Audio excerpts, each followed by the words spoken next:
That's what reparenting is. It's saying to the inner child, I'm here, you're safe, you're loved. It's saying to the inner teenager, I see your anger. I thank you for being willing to protect me, but we have boundaries now and I can handle this. It's saying to the maladaptive adult, hey, let's pause and access tools before we respond. And over time, as you practice responding differently, your brain rewires. Your nervous system learns safety. Your default becomes compassion instead of criticism, boundaries instead of walls, choice instead of chaos, and presence instead of dissociation. Welcome to Grow with Robin Breckenridge, a podcast about stepping into the most fully expressed, aligned, and conscious version of yourself. Here, we dive into the real work of personal growth, establishing boundaries, understanding your patterns, building self-trust, healing emotional wounds, and creating relationships that feel safe, authentic, and fulfilling. I'm Robin, a life and relationship coach, and in each episode, we'll explore the tools, insights, and conversations that will help you not just improve your life and relationships, but truly transform them. You don't have to just go through it. Let's grow through it, and let's do it together. Hi, everybody. Welcome back to the podcast. Episode 29. I can't even believe it. It's crazy. Feels like we just started this journey. So another podcast episode, another black t-shirt worn by yours truly. I really never realized how much I apparently love black t-shirts until I started doing this podcast every week. If you can believe it, they're all different. Wild. One of these days, I'm going to have this amazing stylist that I hired and got to know really well. And she came and did a little part of the last workshop that I did. She does something called soul styling. Her name is Peyton Dale, and she's amazing. And I'll have her on one of these days. And she kind of runs through and tells you what your color palette is. And she was like, girl, black is your color palette. And I'm like, I know, it totally is. And I can't even argue with it. So anyways, I'm so glad that you guys are here. And I wanted to start this episode by talking about a phrase that I say a lot, both to my clients, to myself, and on this podcast. And I want to make it the heartbeat of today's conversation. Do it differently. Because if we're honest, most of us know what it feels like to do the same thing over and over again. To think the same thoughts, react in the same ways, bring the same type of people in our life, repeat the same cycles, and then wonder why nothing changes in our life or it doesn't change at the rate that we would like it to. So we've spent the last several episodes going deep into why those cycles exist. We've looked back at the parts of us that were shaped by fear, by the need to belong, by pain. We've explored our inner child who craves security and safety, our teenager who tends to be a more protective energy within us, and our maladaptive adult who really does the best they can with the tools that they have.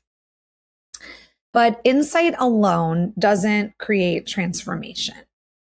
Awareness without action becomes another story that we tell ourselves, another attempt at trying to change something that ends up in the same place that we've always been. So today we are going to shift gears. Today we're talking about how change actually happens. And spoiler alert, it's usually not through one massive life-altering decision. I mean, maybe for some. Definitely for me, I have not had those aha, right off into the sunset moments. It's through a series of small, intentional choices to do something different. Anything different. Unfortunately, you can't think or wish your way into a new life or new behavior. And I definitely don't think that shaming ourselves into the life we want is an effective path either. The only way we create new results is by interrupting our old patterning and choosing something different in its place. It's not about doing it perfectly. It's not about doing it right. It's about doing it differently. A very wise friend and colleague of mine told me, oh yeah, this is simple. We treat people with opposites. She was like, like how when you have acid reflux, you treat it with an alkaline. She's like, this work is the same. Just do it differently. And it was such a light bulb moment for me. And I think it's one of the biggest takeaways of this work, that there is a simplified approach, although I know these things are nuanced and complex. In fact, to do it differently reminds me of an amazing story with a client where I had a client that often we would have really great sessions and he would come back with certain things tattooed on him. And I would always be like, hold on, like just give it a little bit of time before you ink it on your body. But this client came back and do it differently across his arm. And was so happy and so proud that he had this on his arm, because it was just this lifelong reminder that when in doubt, do it differently. It's such a great reminder that you always have choice, that when you feel stuck, when you're spiraling, when you're tempted to repeat something that you know now does not serve you, instead of hitting that F it button that we talked about that we can do in that maladaptive adult, you can pause and ask yourself, what would it look like if I did this differently? And honestly, that is the heart of this work, because when you do something different, even once, you give your nervous system new data. You build new neural pathways.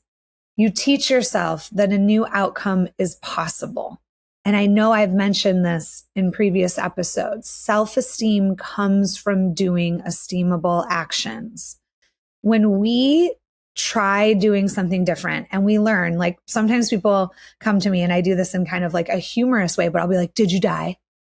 And they just start laughing like, no. It's like, oh, setting that boundary didn't kill you. And it's not to, be sarcastic. It's to bring a little bit of levity in, that like these internal feelings we have, that some of these feelings are just so much bigger than us. Some of these things like having a hard conversation, setting a boundary, are just way more powerful than we are. And it's all a big lie. And when we show up to these things and we realize, wow, not only did I survive that, I got esteem from it. I learned something about myself that I didn't think I could do, or I didn't think that I could survive.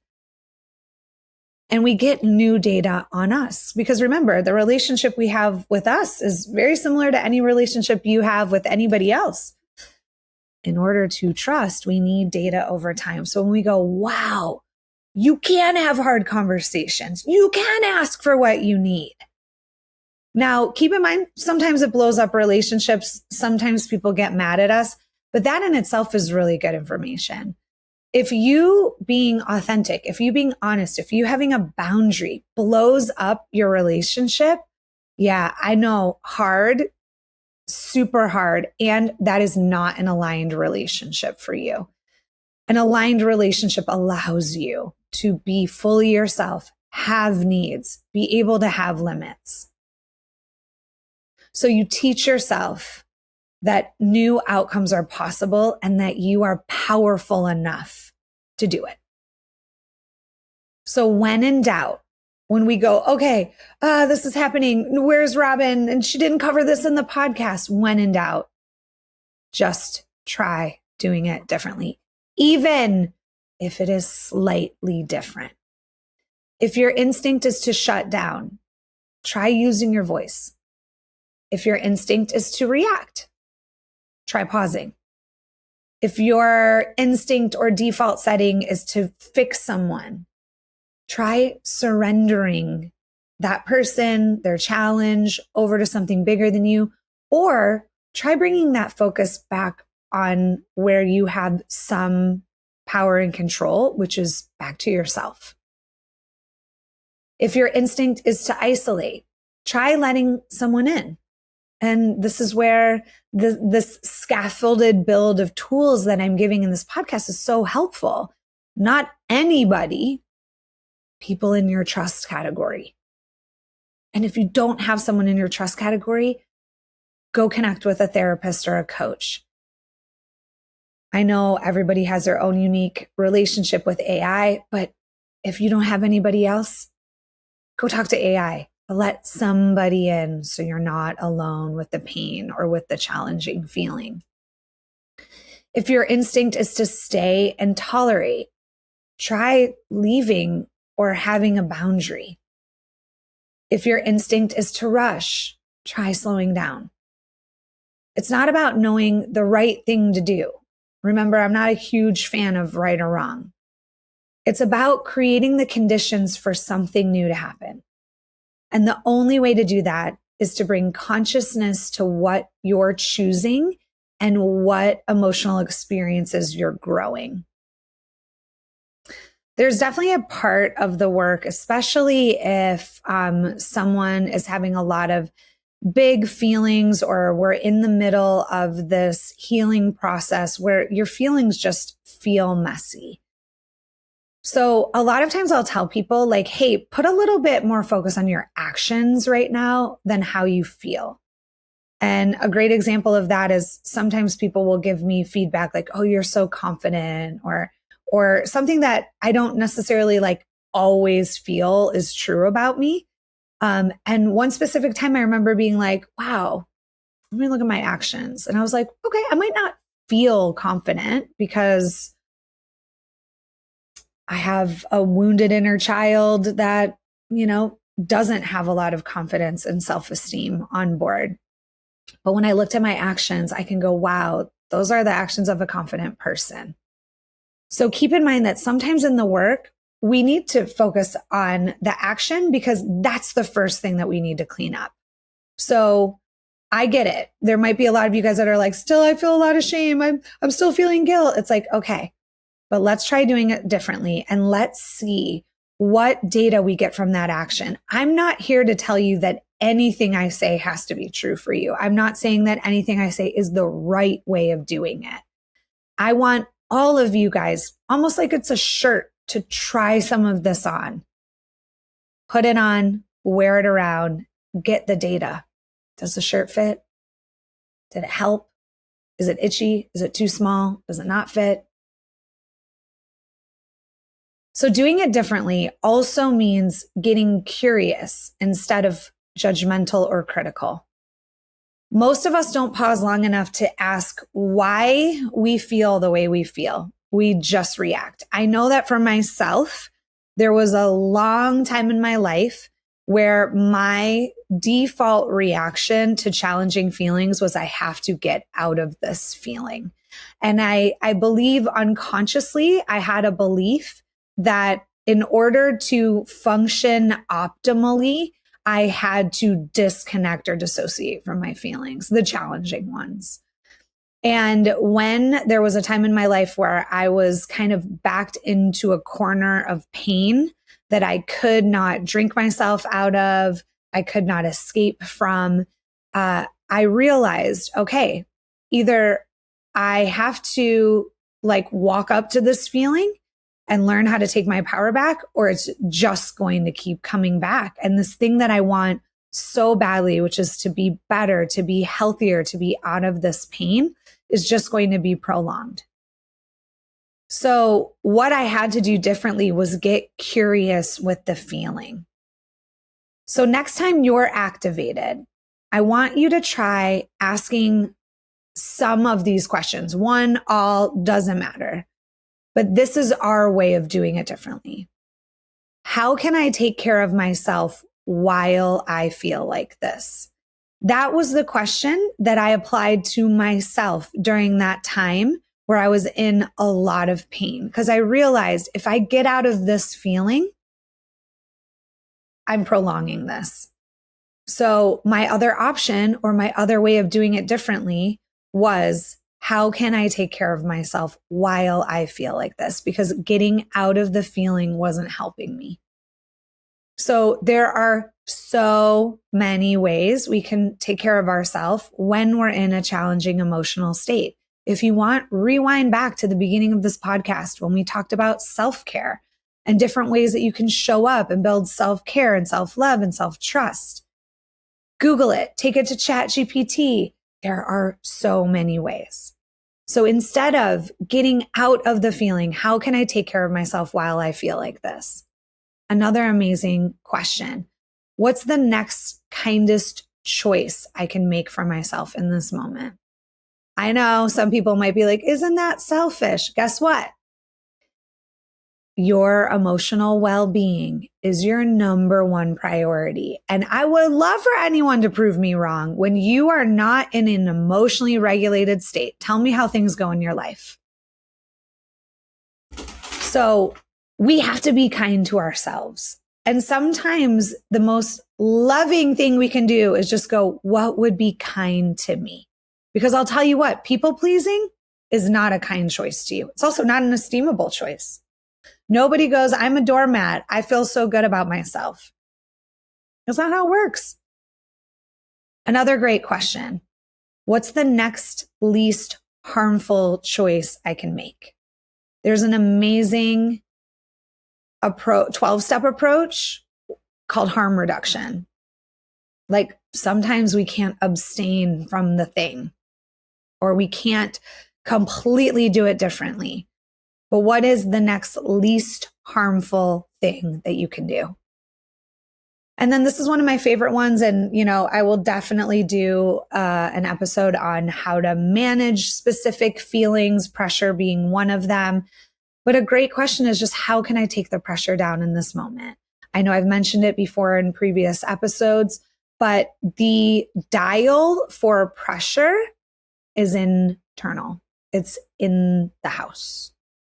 We are the ones. Like, I'm not sure if I told this story. I don't even think I did, but I know that I talked about when my computer broke not that long ago, a couple months ago.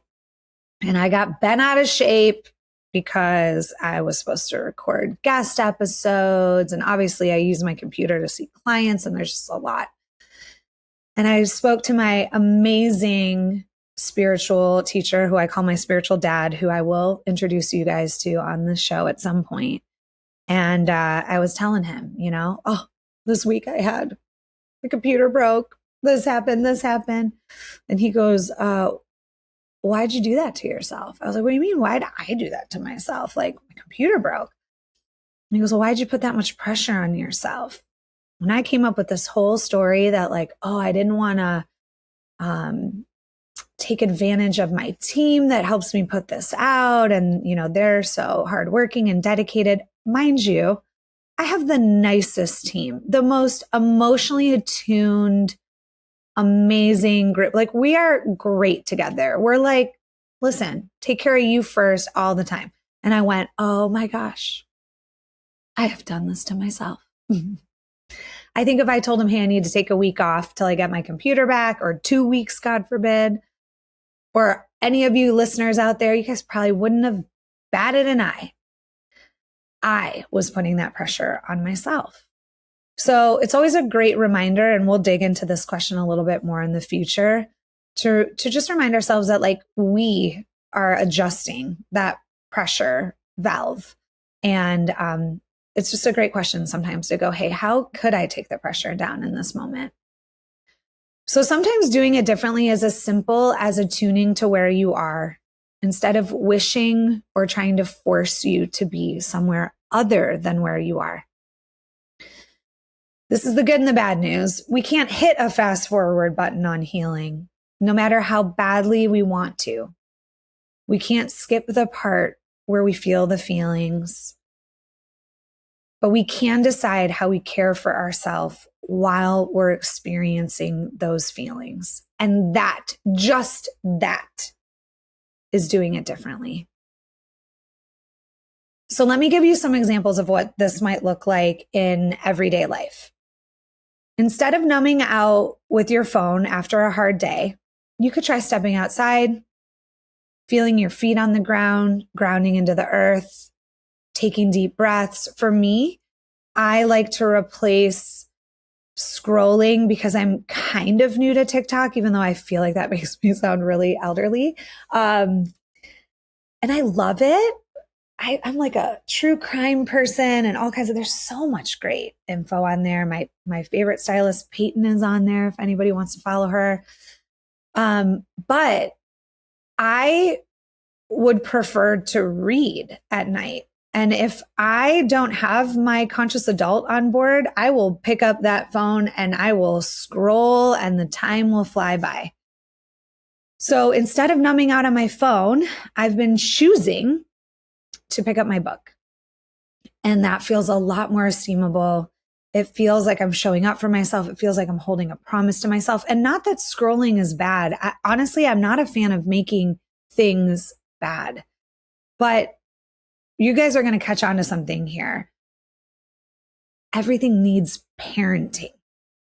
Like even the things that aren't bad in our life might just need some parenting. Like, hey girl, you can scroll later, but tonight we're going to read. No shame. Another example, instead of sending that angry text when you're fired up, write it out in your notes app.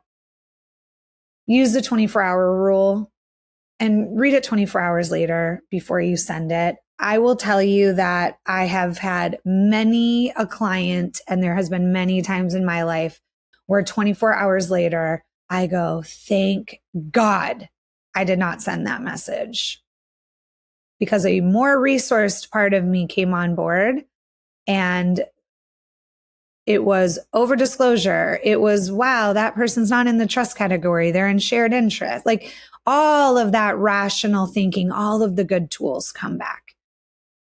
Instead of people pleasing when you're afraid of conflict, try saying, hey, I need to think about that and get back to you.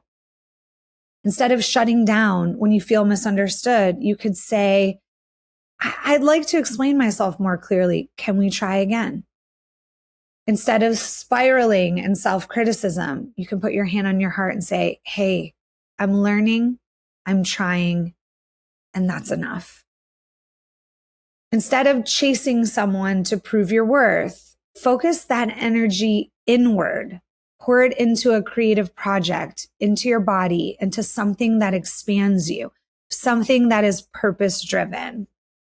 And I'm so excited. Next week, I'm going to have a guest on who did that very thing in her life, had a lot of anxious energy that she was able to transmute into something purpose-driven. And honestly, I'm just one of the recipients of her doing that and creating light with that same energy that was previously self-destructive for her. So every time you do something differently, even something small, you are rewiring your brain and you're building new default settings. So this next chapter of our work is all about putting your conscious adult to work, or allowing that part of you to get behind the wheel most often. And that would be the part of you with the tools, the wisdom, the capacity, the ability to pause, the ability to emotionally attune, which don't worry, I'm going to get into that too. The part that can reparent. Because the reality is you will feel shame again.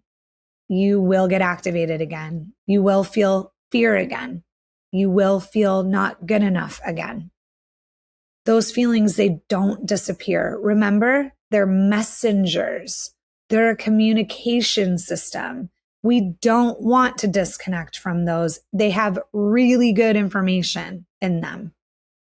So those feelings don't disappear, but you can absolutely learn to manage them in ways that don't harm you or the people around you. That's what reparenting is. It's saying to the inner child, I'm here, you're safe, you're loved. It's saying to the inner teenager, I see your anger. I thank you for being willing to protect me, but we have boundaries now and I can handle this. It's saying to the maladaptive adult, hey, let's pause and access tools before we respond. And over time, as you practice responding differently, your brain rewires. Your nervous system learns safety. Your default becomes compassion instead of criticism, boundaries instead of walls, choice instead of chaos, and presence instead of dissociation. So here's my invitation to you this week. I want you to pick one situation, one thing in your life, and commit to doing something differently. It doesn't always have to be huge. In the last episode, I gave an example of a client that reached out and was like, I'm not doing it differently. If I was doing it differently, it would look like this. And you know what? That's that sneaky black and white thinking coming back up. It doesn't have to look like the ideal outcome. As long as you're doing one thing differently, we are moving towards that being repeated and becoming a default in our life. So it doesn't have to be huge. It could be how you talk to yourself in the mirror, how you respond to yourself when you make a mistake, how you respond when you're disappointed, how you set a boundary. Whatever it is, try one small new action.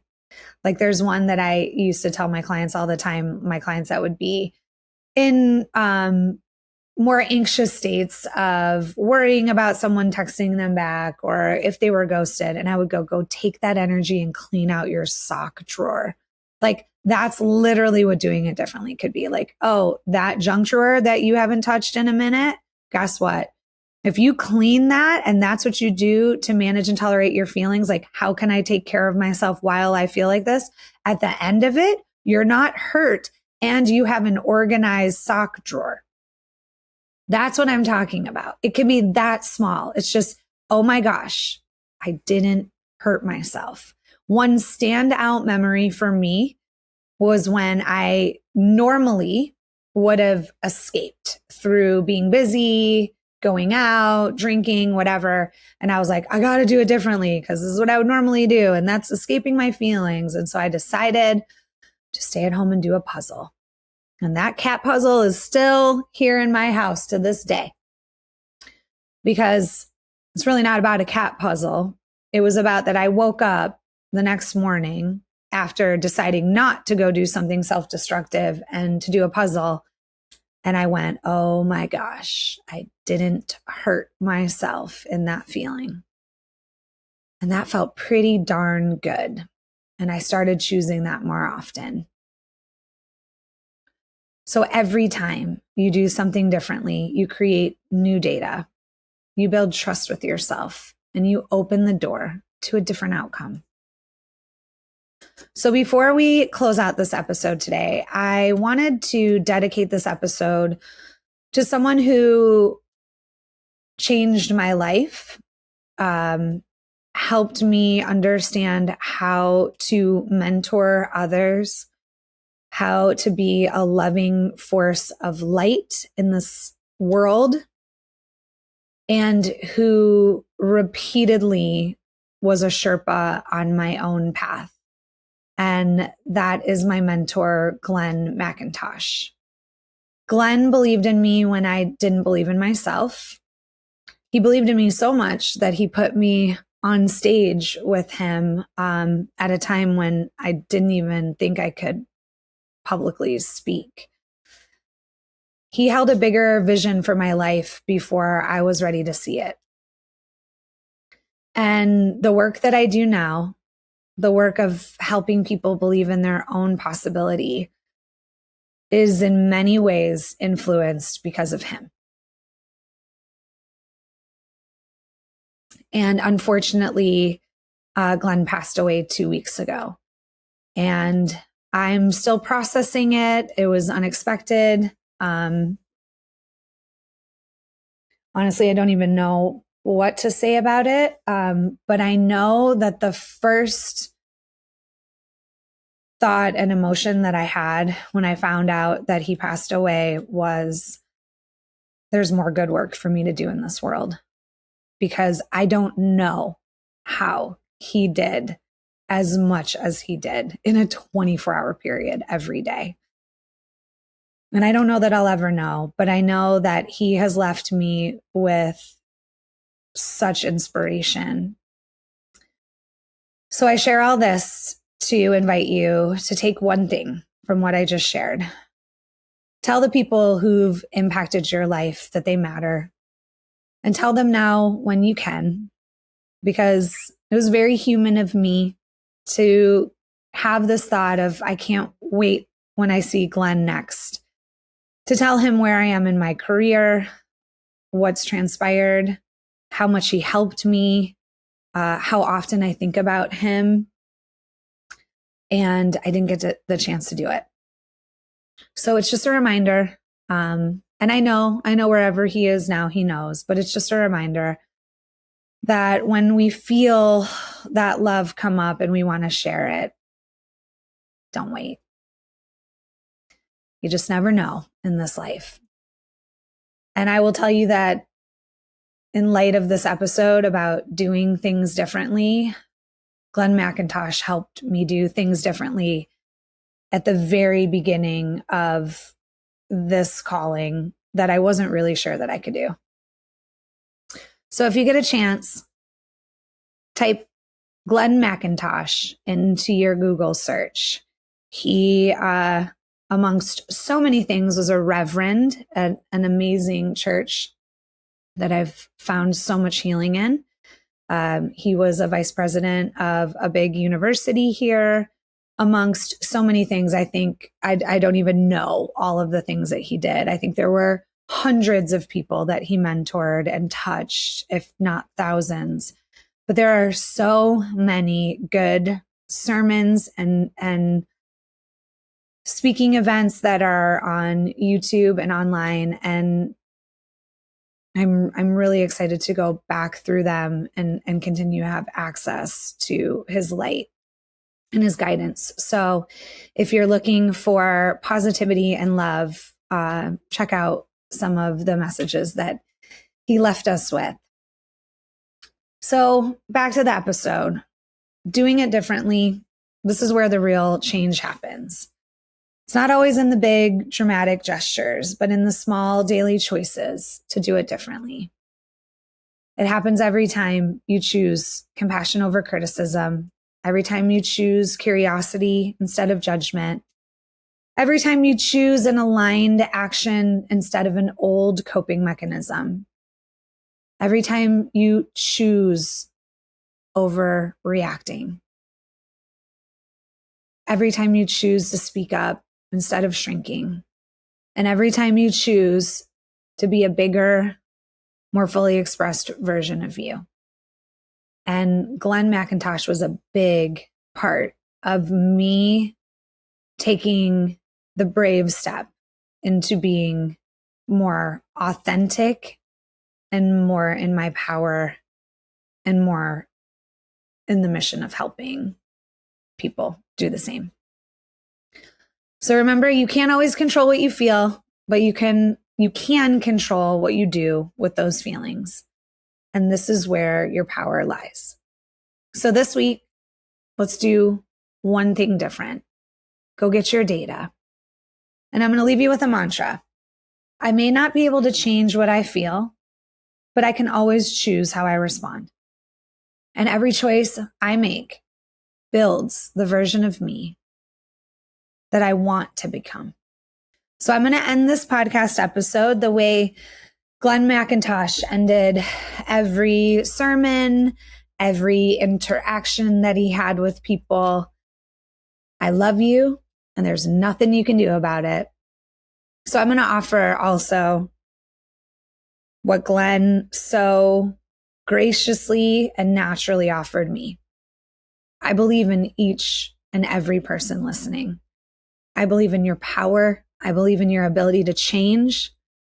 I believe in your ability to become the most fully expressed version of you. I think we need it. I think there's never been a better time. So if I can transmute the light that he left me even a little bit, I'm going to come back every week and try. So tell people you love them. Tell people how you feel about them while you have the chance, and go do something differently. I'll see you next week. That's it for today's episode. Thank you so much for being here and for doing this work. If this episode resonated with you, I'd love to hear your thoughts. Come connect with me over on TikTok at Robin Breckenridge or Instagram at Coach with Robin, where I share even more insights, tools, and conversations around boundaries, self-trust, relational healing, and so much more. And just a quick reminder, this podcast is for educational and personal growth purposes only. The insights and tools I share are based on my experience as a life and relationship coach and are meant for general guidance. Each person's story is unique, and the nuances of individual experiences can't always be addressed in this format. What's shared here may not be applicable to every situation, especially those involving abuse, oppression, severe mental illness, or systematic harm. If you or someone you know is in crisis, please seek support from a qualified mental health professional or emergency resources. Thank you for listening and for showing up for yourself in this way. Take care, and I'll see you next time.